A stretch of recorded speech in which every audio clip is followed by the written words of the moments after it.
एक छोटे से गांव में आरव नाम का एक लड़का रहता था।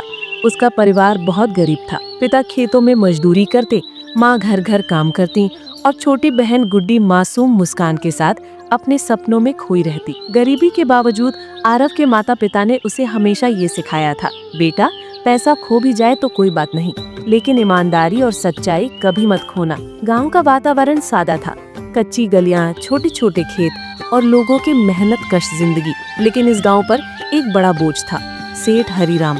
वो गांव के गरीब किसानों को कर्ज देकर फंसा लेता और उनकी जमीन छीन लेता। लोग डर के मारे उसकी बात मानते रहते। आरव पढ़ाई में अच्छा था। स्कूल का मास्टर जी हमेशा कहते, आरव तेरी मेहनत और सच्चाई तुझे एक दिन बहुत आगे ले जाएगी। गुड्डी भी अपने भाई से कहती, भैया मैं बड़ी होकर डॉक्टर बनूंगी, तुम भी मास्टर जी जैसे मास्टर बन जाना। लेकिन हकीकत कठिन थी। कई बार घर में चूल्हा तक नहीं जलता।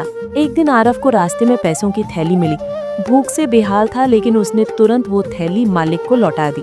गांव के रामलाल काका ने उसकी पीठ थपथपाई और बोले, बेटा सच्चाई का दीपक चाहे छोटा हो पर सबसे गहरे अंधकार को भी मिटा सकता है। आरव के जीवन में संघर्ष बढ़ता गया। सेठ हरीराम ने उसे काम से निकाल दिया क्योंकि उसने झूठ बोलने से इनकार कर दिया था। घर में भूख और तकलीफ बढ़ी। दोस्त सोनू ने उसे समझाया, थोड़ा समझौता कर ले, झूठ बोलने में क्या बुरा है। लेकिन आरव ने दृढ़ आवाज में कहा, अगर पेट भरने के लिए मुझे झूठ बोलना पड़े तो मैं भूखा रहना पसंद करूंगा। धीरे धीरे हालात ऐसे बने कि गांव वाले भी सेठ से परेशान हो गए।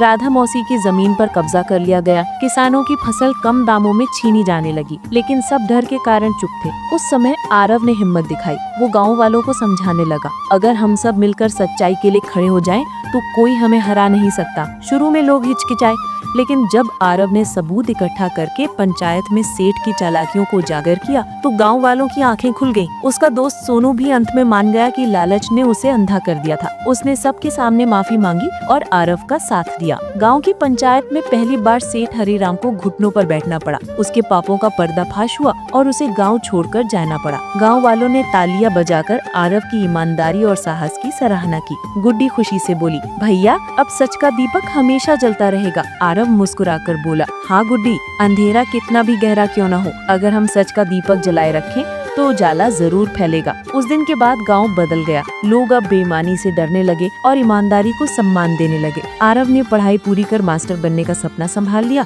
और गुड्डी डॉक्टर बनने की राह पर चल पड़ी। और गांव में हर कोई ये कहने लगा, सच्चाई का दीपक कभी नहीं बुझता, चाहे आंधी कितनी भी तेज क्यों ना हो।